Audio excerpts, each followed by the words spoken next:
কে বলেছে আমাকে এক ভিখারির ঘরে জন্ম দিতে? সময়ের আগে কেন বের করেছিস? এই ডক্টর, হসপিটালের ওয়াইফাই পাসওয়ার্ডটা দেন, গেম খেলবো। কি খবর ডাক্তার? তোমার জন্য আজ আমি এক ভিখারির ঘরে জন্ম নিয়েছি। কেন তুমি আমাকে আমেরিকায় জন্ম দিলে না? উত্তর দাও, বেরিয়ে এসো। এই ডাক্তার! এই মিয়া, পায়খানা কইরা দুইটা প্যাম্পাস নষ্ট করছি। আমার ঔষধ দে পায়খানা বন্ধ করার। কই গেলি রে তোরা? বাবু, তুমি বড় হয়ে কি হবে? আমি বড় হয়ে সুন্দর একটা মেয়েকে বিয়ে করব, কাপল ব্লগ শুরু করব আর বইয়ের ব্যবসা করে কোটিপতি হব। আমাকে আইফোন দাও, আমি ফ্রি ফায়ার খেলিম। সাংবাদিক ভাই, আর পারলে একটা গার্লফ্রেন্ডও দাও। বেবি, বড় হয়ে তুমি কাকে বিয়ে করবে? হারামজাদি বেদি, মাইশাকে বিয়ে করব। ওকে আমার দরকার।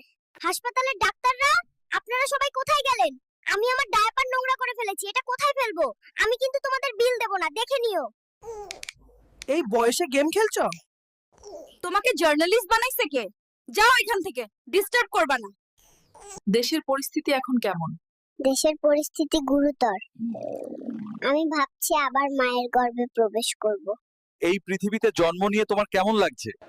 শালা, আগে বড় হতে দে, তারপর তোর ইন্টারভিউ দেব। আরে দেহরক্ষী, মন দিয়ে শোনো। আমি তোমাদের সাথে সাদিয়ার বাড়িতে যাব, তার বিয়ে থেকে তাকে অপহরণ করতে। তোমরা আমাকে সাহায্য করবে। বাবু, পৃথিবীতে তোমার কেমন লাগছে? এখন পর্যন্ত ভাল লাগছিল না, তোমাকে দেখে ভাল লাগছে। আমি তোমাকে ভালোবাসি। বাবু, দুনিয়াতে এসে এখন কি করতে চাও? আমি এখন বিয়ে করতে চাই। আপনার নম্বরটা পেতে পারি? আমি আপনাকে বিয়ে করতে চাই। আমাকে একটা আইফোন দাও সাংবাদিক ভাই, আমি ফ্রি ফায়ার খেলবো। আর পারলে একটা গার্লফ্রেন্ডও দিও।